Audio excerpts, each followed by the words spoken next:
when my family invited me on a family trip to Paris. I thought they finally saw me as more than just the youngest sibling. But the moment they landed, the truth slapped harder than the winter wind. "Liv, grab my suitcase," my elder brother, Ethan, said. "Olivia, tell the driver to take us to the hotel," her mother added. For the next 3 days, I was nothing more than their porter and translator. While they shopped for luxury bags, I stood outside holding their purchases. While they dined at Michelin-starred restaurants, I translated menus and got nothing but a side of fries for myself. By the 4th day, I had enough. It started at the hotel reception. I convinced them to cancel my parents' key cards. My parents didn't speak French after all, so they had no clue. By the time my family returned from their afternoon tour, their keycards were useless. "Olivia, do something," her mother shrieked. "Oh, maman," I said in perfect French to the receptionist. "They don't speak French." She leaned in. "Ils sont très stupides. They are very stupid." The receptionist gave me a look of pure sympathy. "Don't worry, mademoiselle. We will help you." Help they did.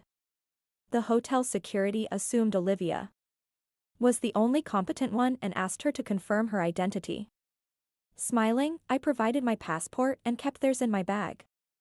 That evening, as my family panicked, I booked myself a separate hotel room.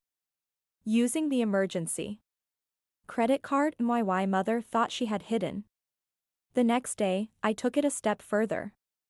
At breakfast, I accidentally translated the wrong order, leaving her father, who hated spice, red-faced and coughing over an extra spicy omelet. Then, I made a few calls. By noon, a private driver arrived. "Did you book a tour?" my sister asked. "Of course," I replied. "A special one." The special tour turned out to be a full-day trip to a remote vineyard where no one spoke English. I, of course, conveniently forgot how to translate. When my family was finally allowed to leave 5 hours later, I had one last trick up her sleeve. I led them to the metro, explaining that it was the fastest way back. What I didn't mention was that she had already spoken to a metro officer, who mistakenly assumed they were a lost tourist group.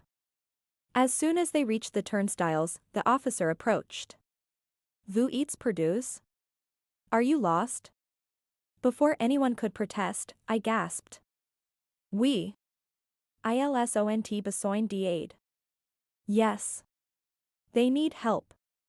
Within minutes, my family was escorted to a special tourist assistance office, where they had to sit through an hour-long orientation entirely in French on how to navigate the Paris metro. By the time they returned to the hotel, exhausted and humiliated, I was waiting with a cappuccino and a smirk. "Next time," I said, sipping slowly, "maybe you should hire a real tour guide." Her mother glared. Her father sighed. Ethan groaned. "We deserved that, didn't we?" I beamed. "We